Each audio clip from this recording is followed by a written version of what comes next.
Oui, Jacques. Quelle est la différence entre une élection au suffrage universel et une élection à l'Assemblée nationale? Une question simple. Oui, bien sûr. Les élections du suffrage universel, c'est le peuple qui vote pour un gouvernement ou un parti politique. Et les élections de l'Assemblée nationale, ce sont des votes des députés. Voilà. C'est pas la même chose. C'est des gens qui sont en fonction des députés qui votent.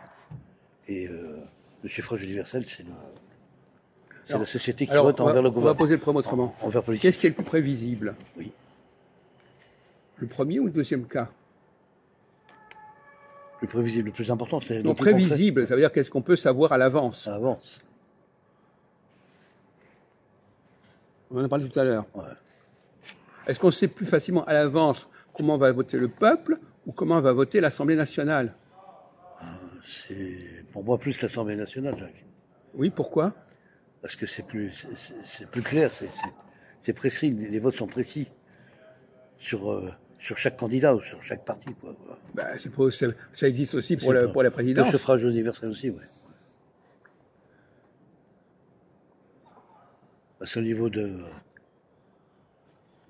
Il y a 3 tours à l'Assemblée, il y a 2 tours au gouvernement.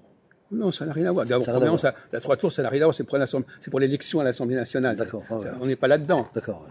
On en a parlé tout à l'heure. Ouais. Quelle est la différence de stratégie dans les 2 cas?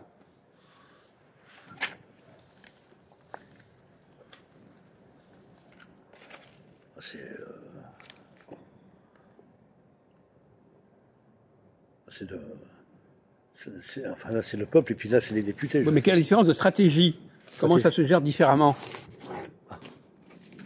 Quelle est la différence de stratégie? Comment le problème se pose autrement? On en a parlé tout à l'heure, ça a été évoqué. Ouais.